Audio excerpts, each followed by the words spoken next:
বিসমিল্লাহির রহমানির রহিম। আসসালামু আলাইকুম। সাইফাস কিচেনে আপনাদের সবাইকে স্বাগত। কেমন আছেন আপনারা? আমি আলহামদুলিল্লাহ আল্লাহর রহমতে ভালো আছি। আজকে আমি আপনাদেরকে সয়াবিনের বিরিয়ানি রান্না দেখাবো। সয়াবিনের বিরিয়ানিটা অনেক সুস্বাদু হয় এবং অল্প সময় রান্না করা যায় এবং অল্প উপকরণের মধ্যেই রান্না করা যায়।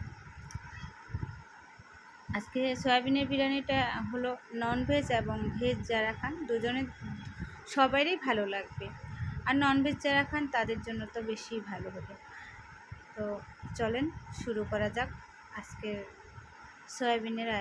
সয়াবিনের বিরিয়ানি রান্না করা দেখাবো আপনাকে। প্রথমে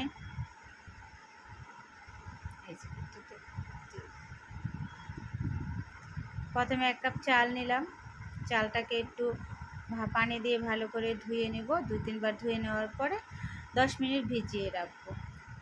10 মিনিট ভিজিয়ে রাখার পর এটা এক সাইডে রেখে 10 মিনিট ভিজিয়ে এক সাইডে রেখে দেব।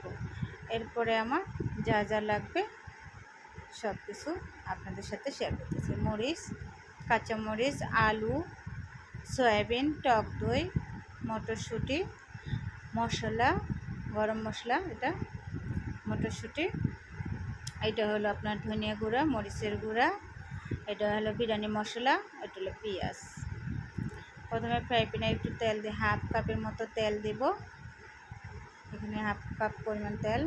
তারপরে এক সাইডে আমি আলুগুলা ভেজে নিচ্ছি।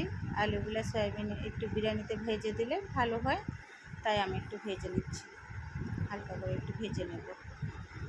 তারপর হলো আলুগুলো ভেজে আমি এক সাইডে রেখে দেবো। এখানে আলুটা ভাজা হবে। তারপর চলেন মূল রান্নাতে চলে যাই। 2টা তেজপাতা, 3টা দারুচিনি দিলাম, আর একটু শাহি জিরা দিলাম, আর হলো 4টা ছোটো এলাচ। এখন একটু ভালো করে নেড়ে নেব। নেড়ে নেওয়ার পর 1 কাপ পেঁয়াজ দেব। 1 কাপ পরিমাণ পেঁয়াজ। এখানে অল্প উপকরণ, আমি অল্প একটু রান্না করবো আর কি। 1 ফুট চালে রান্না করবো আমরা দুজন। এখানে আলুগুলো ভাজা ভাজা হয়ে গেছে। এখন আমি চুলাটা অফ করে দেব।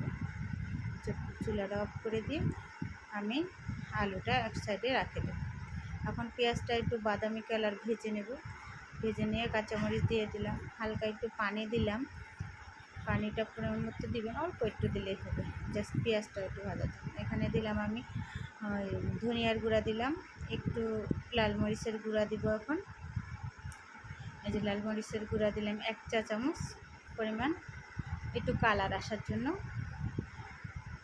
তারপরে হলো একটু নেড়ে দেব। নেড়ে দেওয়ার পরে এখন আমি ভেজে রাখা সয়াবিনগুলো দিয়ে দিলাম, মশলা দিয়ে দিলাম। মশলাটা দেওয়ার পরে এখন আমি স্বাদ মতো লবণ দিলাম, পরিমাণ মতো লবণ দিয়ে দিবেন। তারপরে হলো এখন আমি একটু নেড়ে দিব। নেড়ে দেওয়ার পরে এখন আমি এখানে সয়াবিনগুলা একটু আদা রসুন বাটা দেব, পেস্ট দেব। একটু আদা রসুন পেস্ট দিলাম। একটু ভালো করে এখানে আমি গরম পানি দিচ্ছি রাইসে দেওয়ার জন্য। এখন আমি সয়াবিনগুলো দিয়ে দিলাম। দিয়ে একটু সয়াবিনগুলা ভাজা ভাজা করে নেব এবং ভালো করে কষাই নেব। কষাও হবে, একটু সয়াবিনগুলো ভাজাও হবে। একটু ভাজা করে নিচ্ছি। এখন আমি টক দই, ফেটানো টক দই দিয়ে দিলাম আধা কাপের মতো। যে আধা কাপ আমি টক দই দিয়ে দিলাম। এখন আমি এখানে বিরিয়ানি মশলাটা দিব, 1 চা চামচ বিরিয়ানি মশলা দিয়ে দেবো এখানে। কারণ আমি অল্প চাল রান্না করতেছি, তাই আমার 1 চা চামচ পরিমাণ। আবার বিরিয়ানি মশলাটা আমি স্কিপ করে ফেলছি। এখন এখানে আমি মটরশুঁটি দিয়ে দিলাম 4-5 চামচ। দেওয়ার পরে এখন একটু ভালো করে নেড়ে নেব। নেড়ে নেওয়ার পরে এখন আমি ধুয়ে রাখা চাল আর আলু দিয়ে দেব। আলুগুলো দিয়ে দিলাম। এখন আমি একটু নেড়ে ধুয়ে রাখা চালগুলো দিয়ে দেব। দেখুন একটু আলুগুলো নেড়ে নেব মশলার সাথে। নেড়ে নিয়ে এখন আমি ধুয়ে রাখা চালগুলো দিয়ে দেব। এই যে দেখেন অল্প একটু চাল নিচ্ছেন, 1 ফুট চাল, কারণ আমরা 2 জন মানুষ খাবো, তাই আমাদের অল্প পরিমাণে রান্না করতেছি। এখন আমি ভালো করে এটা নেড়ে নেব। নেড়ে নিয়ে ভালো করে একটু চালটা ভাজা ভাজা করে নেব আর কি, হালকা। বিরিয়ানির চাল অত ভাজতে হয় না, অল্প করে ভেজে নেব। নিয়ে এখন আমি যেই কাপের 1 কাপ চাল 2 কাপ পরিমাণ পানি দিয়ে দেব, আর একটু সামান্য পানি দিয়ে দেব। এটা পুরান চাল, এর জন্য আর কি একটু পানি দিয়ে দিলাম, আর একটু বেশি পানি। এখন ভালো করে একটু নেড়ে নিয়ে আমি ঢাকনা দিয়ে দেব। জি, এখন আমি ঢাকনাটা দিয়ে দিলাম, আর ঢাকনার ছিদ্রটা একটা টিস্যুর সাহায্যে বন্ধ করে দিলাম। এখন আমি 20 মিনিট পরে ফিরে আসবো। 20 মিনিট পরে ফিরে আসছি। দেখেন রান্নাটা প্রায় শেষের দিক, আর একটু উলটপালট করে দেব, দিয়ে নেড়েচেড়ে ভালো করে একটু নেড়েচেড়ে দেব। দেওয়ার পর আরও 5 মিনিট আমি দমে রাখবো। 5 মিনিট দমে রাখার পরে আবার হলো যে দেখবো কী অবস্থা এটা। আবার 5 মিনিট পরে আসলাম। আলহামদুলিল্লাহ আমার রাইসটা হয়ে গেছে, প্রায় হয়ে গেছে। এখন আমি এটাকে পরিবেশন করে নেব। দেখেন রাইসটা কতটা লোভনীয় হয়েছে এবং কতটা কালারফুল হয়েছে।